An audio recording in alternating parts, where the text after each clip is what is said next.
இயேசு ஆண்டவரில் என் அன்பிற்கும் பாசத்திற்கும் இனிய அன்பான இறைமக்களே, ஆராதனை வலையொலியினுடைய அன்பு நேயர்களே, உங்கள் ஒவ்வொருவருக்கும் உயிர்ப்பு தின நல்வாழ்த்துக்களை பெரும் மகிழ்ச்சியோடு பகிர்ந்து கொள்கிறேன். உங்கள் ஒவ்வொருவருக்கும் நம்முடைய ஆராதனை சேனல் இருக்கிற தீபன் சாமி சார்பாகவும் நம்மளோடு பயணிக்கக்கூடிய அனைத்து நண்பர்கள் சார்பாக, நம்முடைய சேனலில் இருக்கிற ஒவ்வொரு நேயர்கள் சார்பாக உங்களுக்கு ஹாப்பி ஈஸ்டர் உயிர்ப்பு தின நல்வாழ்த்துக்கள். ஒரு மிக நெடிய நீண்ட பயணம், 40 நாட்களுக்கு மேலாக தவ ஒழுக்கத்திலிருந்து, தியான வாழ்க்கையிலிருந்து, ஜெபத்தில் அதிகமாக நேரத்தை செலவழித்து நல்ல தயாரிப்போடு இந்த உயிர்ப்பை கொண்டாடுகிற உங்கள் ஒவ்வொருவரையும் இயேசு ஆண்டவர், உயிர்த்த ஆண்டவர் நிறைவாய் ஆசீர்வதிப்பார் என்கிற ஒரு ஆசீர்வாத செய்தியோடு உயிர்ப்பு விழாவை குறித்த மறைச்சுரை உங்களோடு பகிர்ந்து கொள்ள விரும்புகிறேன். சிம்பிளா ஒரு கேள்வி, வாட் இஸ் ஈஸ்டர் ஃபாதர்? உயிர்ப்பு விழான்னு சொல்றேன், ஹாப்பி ஈஸ்டர் அப்படின்னு நம்ம சொல்றோம் இல்லையா? இந்த ஈஸ்டர்ன்ற வார்த்தையை தான் நம்ம தமிழாக்கம் பண்ணி நம்ம உயிர்ப்பு விழான்னு வச்சிருக்கோம். உண்மையிலேயே இந்த ஈஸ்டர் அப்படின்ற வார்த்தைக்கு என்ன அர்த்தம் அப்படின்னா, அழகாக சொல்லியிருக்கிறார்கள், ஃப்ரெஷ் ஃப்ளவர்ஸ், புத்தம் புதிய மலர், புதிதாய் பூத்த மலர் அப்படின்றது தான் இந்த ஈஸ்டர் அப்படின்ற வார்த்தைக்கு அர்த்தம். இது நல்லா மனசில் நிறுத்தி வச்சுக்கோங்க. இனிமேல் யாரு கேட்டாலும் நீங்கள் சொல்லணும், நீங்கள் உங்கள் பிள்ளைகளுக்கெல்லாம் சொல்லணும். இதை ஈஸ்டர் அப்படின்னா என்ன அர்த்தம்? ஃப்ரெஷ் ஃப்ளவர்ஸ், புதிதாய் பூத்த மலர் அப்படின்றது தான் அர்த்தம். அப்போ ஏன் இப்போ ஈஸ்டர்னு பேர் வச்சுட்டாங்கன்னு உங்களுக்கு புரிஞ்சிருக்குன்னு நினைக்கிறேன். இயேசு புதிதாய் பூத்த மலராக இருக்கிறார். அதுவும் இல்லாமல் இறப்பிலிருந்து பூத்த முதல் மலர், அது புது மலர். அதனால தான் அதற்கு ஈஸ்டர் அப்படின்னு பேர் வச்சிருக்கிறாங்க. ஒரு சில நிகழ்வுகளை நான் உங்களுக்கு சொல்றேன், இன்னும் கூட உங்களுக்கு அதிகமாக புரிந்து கொள்வதற்கு நன்றாக இருக்கும் அப்படின்னு நினைக்கிறேன். நிறைய காரியங்களை சொல்லுவாங்க இல்லையா, கம்பேக் அப்படின்வாங்க. இப்பெல்லாம் பார்த்தீங்கன்னா இந்தியாவில் பார்த்தீங்கன்னா குறிப்பாக அந்த ஐபிஎல் எல்லாரும் அதை தான் பார்க்குறாங்க. அதில் ஏதாவது ஒரு டீம் கொஞ்சம் தொய்வாயிடுச்சு, தொடர்ந்து 2-3 தடவை தோத்துருச்சு அப்படின்னா, எப்போ கம்பேக் கொடுக்க போகுது, எப்படி இவங்க கம்பேக் கொடுக்க போகிறாங்க அப்படின்னு கேட்குறாங்க. எல்லா துறையிலையுமே ஏற்றமும் இறக்கமும் இருக்கத்தான் செய்யும். அந்த இறக்கம் வந்துருச்சு அப்படின்னா மக்கள் எல்லாரும் கேட்கறது கம்பேக் அப்படின்வாங்க. முகமது அலி அப்படின்னு சொல்லிட்டு மிகப்பெரிய ஒரு குத்துச்சண்டை வீரர். அவர் 1974 ஒரு மிகப்பெரிய ஒரு சரிவை சந்திக்கிறார். அதுக்கப்புறம் அவருக்கு நல்ல ஒரு கம்பேக் கொடுத்தார். ரொம்ப எல்லாரும் புரிஞ்சுக்கணும் அப்படின்னா, இந்த பெஸ்ட் கம்பேக் அப்படின்னு யாரை சொல்லுவாங்கன்னா ஜப்பானை தான் சொல்லுவாங்க. 2ஆம் உலகப் போருக்கு அப்புறம் மிகப்பெரிய அழிவை சந்தித்து அந்த நாடே முடிந்து போகும் என்று நினைத்தார்கள். ஆனால் இன்றைக்கு வல்லாதிக்கம் நிறைந்த ஒரு வல்லரசு நாடாக உயர்ந்திருக்கிற ஜப்பானை சொல்லுவாங்க இட்ஸ் அ பெஸ்ட் கம்பேக் அப்படின்வாங்க. ஆனால் அதையும் கடந்த ஒரு கம்பேக் யார் கொடுத்திருக்கிறா அப்படின்னா ஜீசஸ் மாத்திரம் தான் கொடுத்திருக்கிறார். அவர்கள் எல்லாம் அழிவிலிருந்து மீண்டு வந்தவர்கள். ஆனால் இயேசு கிறிஸ்து இறப்பிலிருந்தே உயிர்த்து வந்தவர். அதுதான் மிகப்பெரிய கம்பேக் இந்த ஹிஸ்டரி ஆஃப் த வேர்ல்ட் இன்னைக்கு வர இருக்கிறது. காலியான கல்லறை தான் இயேசுடைய உயிர்ப்புக்கு மிகப்பெரிய ஒரு சாட்சியமாக இருக்கிறது. நீங்களும் நாளும் அந்த உயிர்த்த இயேசுனுடைய பிள்ளைகளாக இருக்கிறோம். எகிப்துல நிறைய பிரமிடுகள் இருக்கிறது. நீங்க பாத்தீங்கன்னா தெரியும், எகிப்து அப்படின்னு சொன்னோன்னே பிரமிடை தான் காமிப்பாங்க. அந்த பிரமிட்ல என்ன இருக்குன்னா, அந்த காலத்துல வாழ்ந்த ராஜாக்கள் அவங்களுக்கே கல்லறைகளை கட்டி கொண்டுதான். எகிப்துல இருக்க அந்த பிரமிடுனாவே கல்லறை தான், அதுக்குள்ள வேற ஒன்றும் இல்லை. ஆனா அந்த ராஜாக்களை புதைக்கும் போது, அல்லது அந்த ராஜாவுக்கு பிடிச்சமான ராணி இருந்தா ராணியை உள்ள வச்சிருவாங்க. ஒருவேளை அந்த ராஜாவுக்கு ராணிக்கு அந்த வேலைக்காரமா பிடிச்சா வேலைக்காரமா உள்ள தூக்கி கொண்டே வச்சிருவாங்க. அவங்க போட்ட ட்ரெஸ்ஸு, பயன்படுத்திய நகை எல்லாத்தையும் அந்த பிரமிட்ல கொண்டு போய் வைப்பாங்க. ஒவ்வொரு வருஷமும் இந்த ஒரு பர்டிகுலர் இடத்துல தான் நிறைய போய் பார்க்குறாங்கன்னா, வெஸ்ட் மினிஸ்டர் ஆபே அப்படின்னு சொல்லி அங்கே ஒரு இடம் இருக்கிறது. அங்கே இருக்கிற பிரமிடுகளை பார்ப்பதற்கு லட்சக்கணக்கான மக்கள் போய்கொண்டே இருக்கிறார்கள். அப்போ அந்த பிரமிடுக்குள்ள இருக்கிற அந்த பிரமிடுக்குள்ளவே அந்த அடக்கம் செய்யப்பட்ட உயிர்கள் இருக்கிறது. அடக்கம் செய்யப்பட்ட மனிதனுடைய அந்த கல்லறையை, பிணத்தை தான் நாங்கள் பெரிய ஒரு பிரமிடாக வச்சிருக்கிறாங்க. அதை பார்க்க போறாங்க. அவையெல்லாம் கல்லறைகளை சந்திப்பதற்கு ஆயிரக்கணக்கான லட்சக்கணக்கான மக்கள் அங்கே எகிப்துக்கு போகிறார்கள். உலகத்திலேயே காலியான கல்லறை ஒருவருக்கு இருக்கிறது. அந்த காலியான கல்லறையை பார்ப்பதற்கு லட்சக்கணக்கான கோடிக்கணக்கான மக்கள் போகிறார்கள், வாஞ்சையோடு காத்திருக்கிறார்கள் என்றால் அது இயேசு கிறிஸ்துவனுடைய கல்லறை மட்டுமே. இயேசு கிறிஸ்துவுடைய கல்லறை அது காலியான கல்லறை, பலரையும் தன்னை நோக்கி ஈர்க்கக்கூடிய ஒரு கல்லறை. ஏனென்றால் அது இயேசுடைய உயிர்ப்புக்கு சாட்சியமாக நிற்பதாக நான் பார்க்கிறேன். இன்னொரு நிகழ்வு கூட உங்களுக்கு சொல்ல விரும்புகிறேன். கார்டினல் திமோத்தி மைக்கேல் டோலன் அப்படின்னு சொல்லிட்டு இப்போ நியூயார்க்கினுடைய தற்போதைய கார்டினலாக இருக்கிறார்.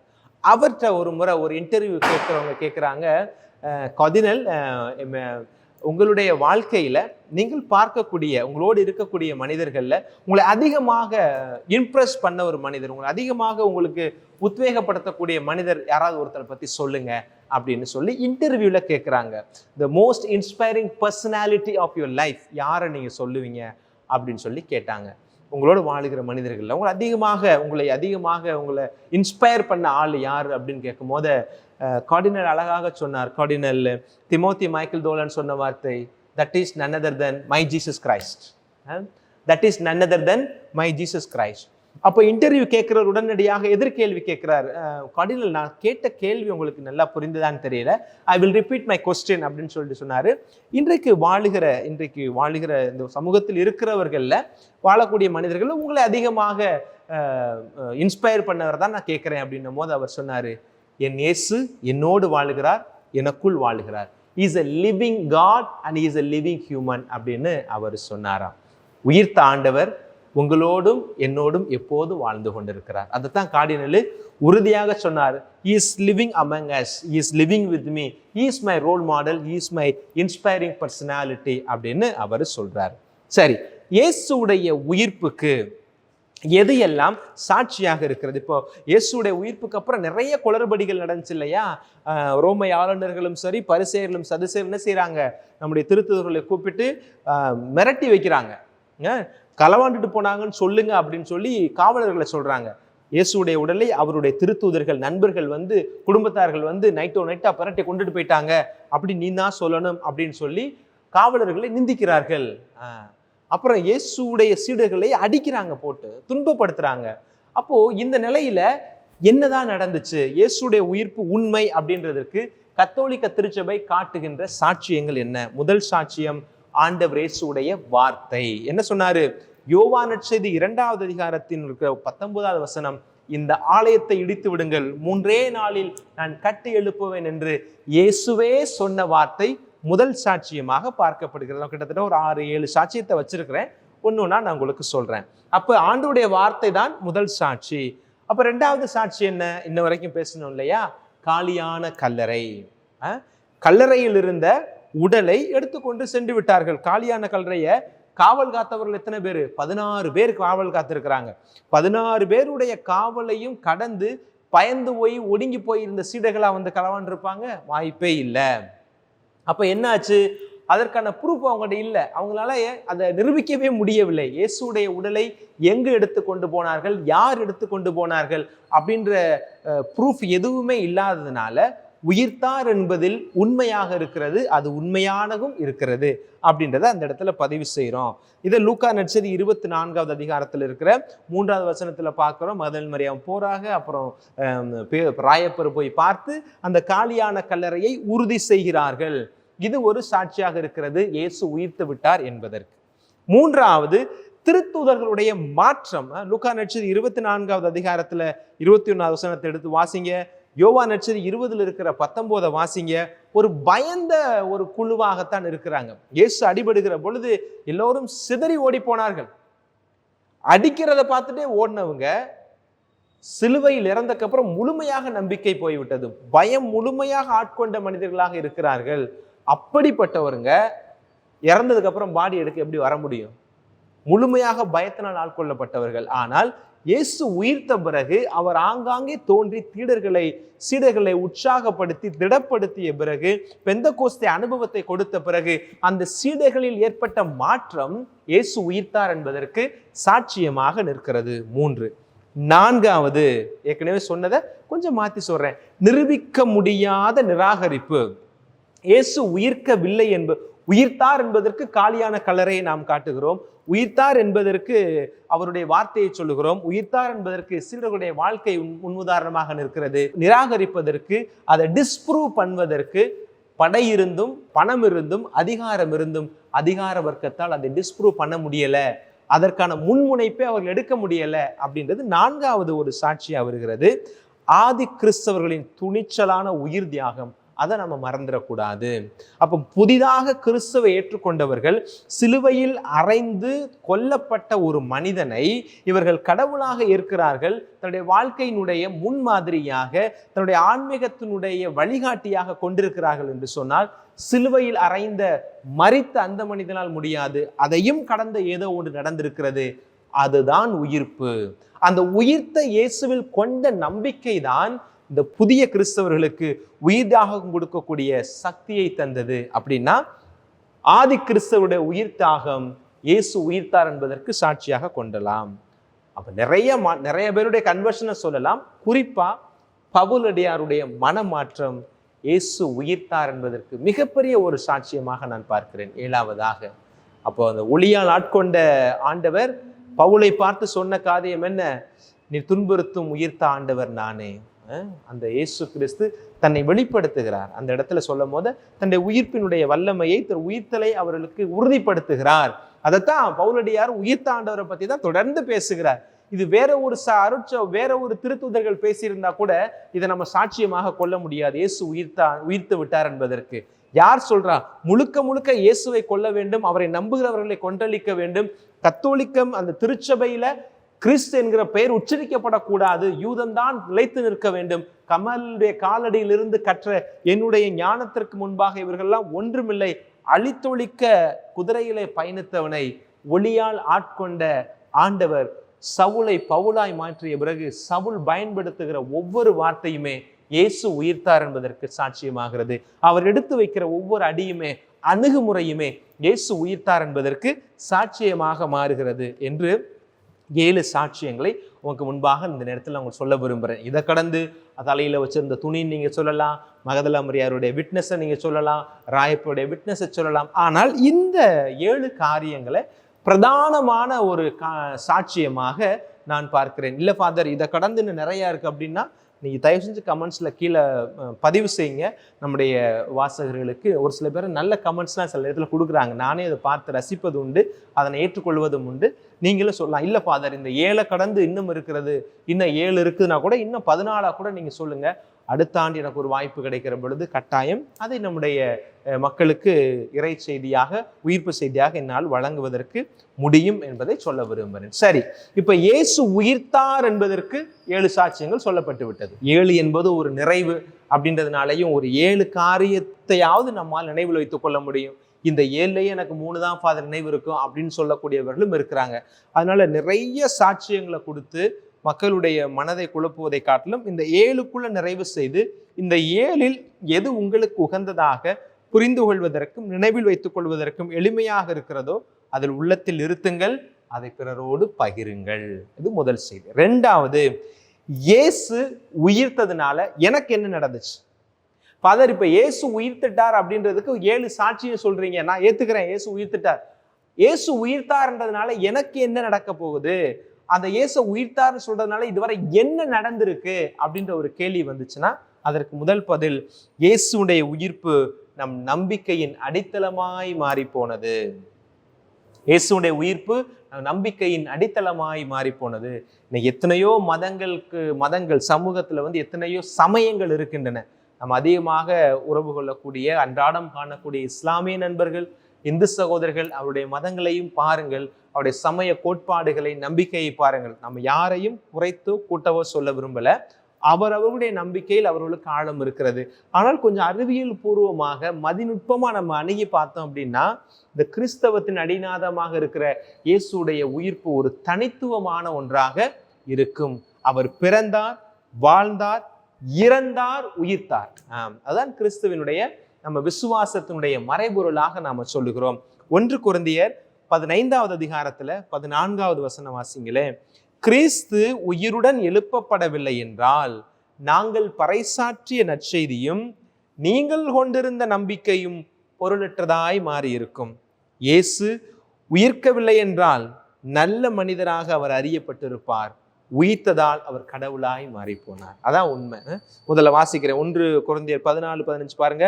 கிறிஸ்து உயிரோடு எழுப்பப்படவில்லை என்றால் நாங்கள் பறைசாற்றிய நற்செய்தியும் நீங்கள் கொண்டிருந்த நம்பிக்கையும் பொருளற்றதாய் போயிருக்கும்.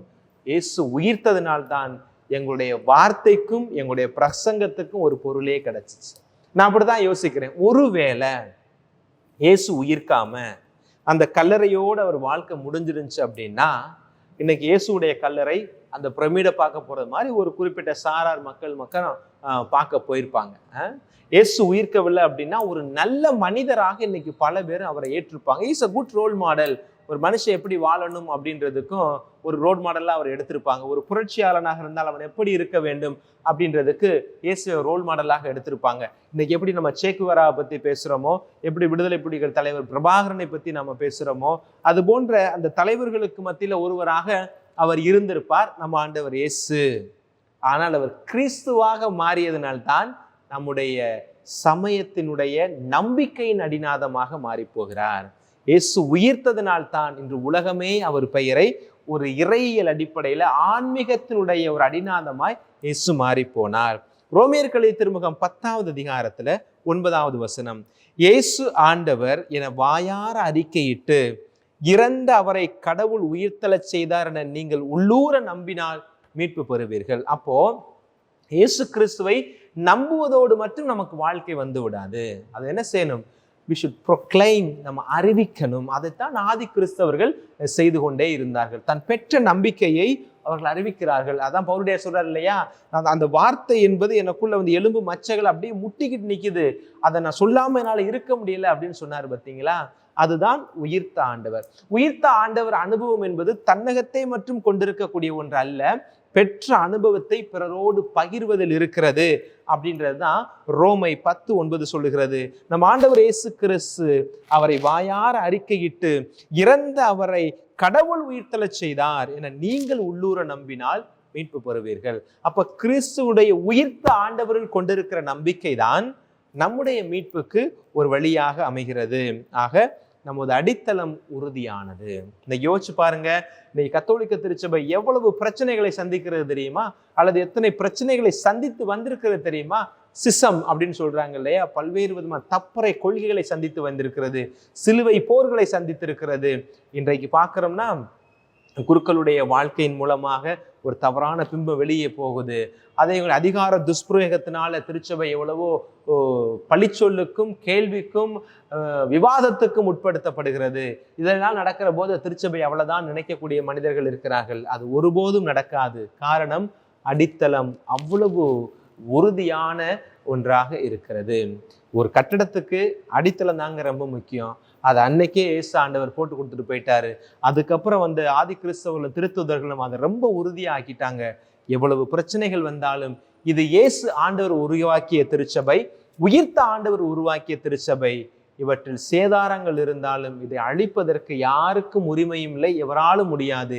இதில் அவரில் அடித்தளமாய் கட்டப்பட்டிருக்கிறது. அப்போ உயிர்த்த இயேசுதான் நம்முடைய நம்பிக்கையின் அடிநாதமாக இருக்கிறார் அப்படின்றது நமக்கு சொல்லப்பட்டிருக்கிறது. இரண்டாவது, இந்த உயிர்ப்பு நமக்கு உறுதியை தருகிறது. 1 கொரிந்தியர் 15:20 சொல்லுது பாருங்களே, இறந்த கிறிஸ்து உயிருடன் எழுப்பப்பட்டார், அவரே முதலில் உயிரோடு எழுப்பப்பட்டார்.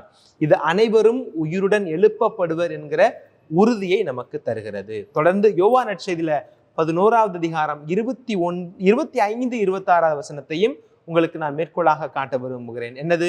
உயிர்த்தெழுதலும் வாழ்வும் நானே, என்னில் நம்பிக்கை கொள்வோர் இறப்பினும் வாழ்வார், உயிரோடு இருக்கும்போது என்னிடம் நம்பிக்கை கொள்ளும் எவரும் என்றுமே சாக மாட்டார் என்று சொல்லி சாவா தன்மையை உயிர்த்த ஆண்டவர்கள் கொண்டிருக்கிற நம்பிக்கையில் பெற்றுக்கொள்ளலாம் என்கிற ஆழமான செய்தியை ஆண்டவர் நமக்கு தருகிறார்.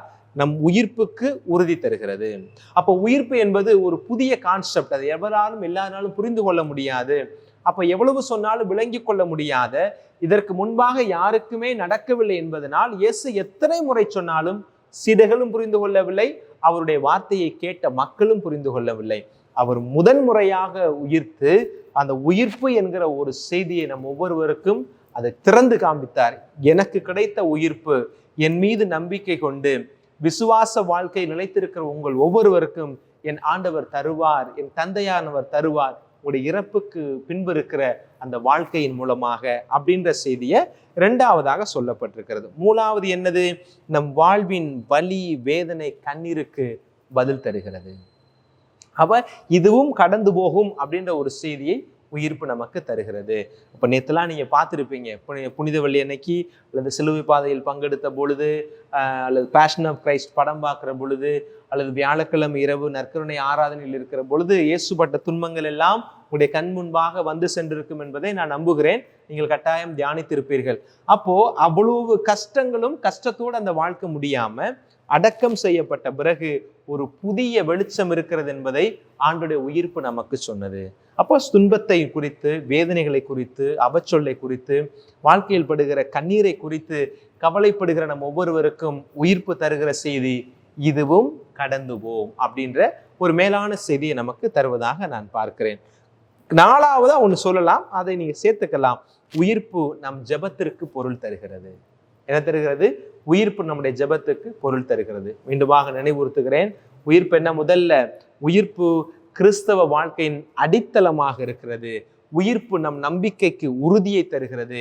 மூன்றாவதாக நம் வாழ்க்கையில் வருகிற வலிகள், வேதனைகளுக்கு, கண்ணீருக்கு பதில் தருகிறது. என்னுடைய இறை வேண்டலுக்கு பொருளை தருகிறது. இப்பேற்பட்ட உயிர்ப்பை தான் இன்றைக்கு நாம் கொண்டாடுகிறோம்.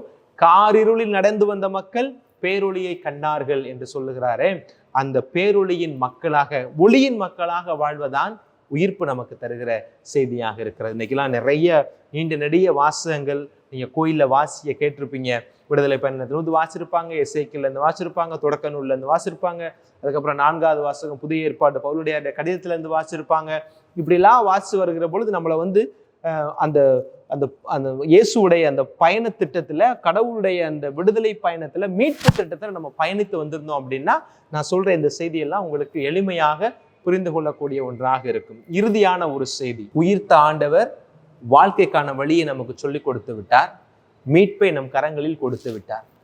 இந்த பெற்றிருக்கிற இந்த மீட்பை தொடர்ந்து உயிர்த்த நிலையில் வைத்துக் கொள்ள வேண்டியது நம் ஒவ்வொருவருடைய கடமையாக இருக்கிறது.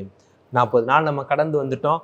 பழைய கலரி கடவை துறடின்ற மாதிரி பழையபடி போயிடாம, பெற்றிருக்கிற இந்த இறை விசுவாசத்துல தியானித்து வந்த இந்த இறை பயணத்தில் கடவுள் கொடுத்த அந்த நல்ல செய்திகளை எல்லாம் உள்வாங்கியவர்களாக, உயிர்த்த ஆண்டவரின் மக்களாக, ஒழுக்கத்திலும் நேர்மையிலும் நிலைத்து நிற்கக்கூடியவர்களாக, அன்பினால் முழுமையாய் புடமிட்டப்பட்ட சமுதாயமாக, தண்டின் மீது ஏற்றப்பட்ட விளக்காக வாழ இந்த நாளிலே உறுதி எடுக்க உயிர்ப்பு விழா நமக்கு அழைப்பு கொடுக்கிறது. உங்கள் ஒவ்வொருவருக்கும் இயேசு ஆண்டவருடைய உயிர்ப்பு நல வாழ்த்துக்களை பெருமகிழ்ச்சியோடு தெரியப்படுத்தி கொண்டு, உயிர்த்த ஆண்டவர் தருகிற மகிழ்ச்சியும் சமாதானமும் சந்தோஷமும் உங்களுடைய இல்லங்களிலும் உள்ளங்களிலும் குடியிருக்க வேண்டும் என்கிற நம்பிக்கையோடு உங்களுக்காக ஜெபிக்கிறோம். ஆண்டவர் உங்கள் ஒவ்வொருவரையும் ஆசீர்வதிப்பார். ஆமென்.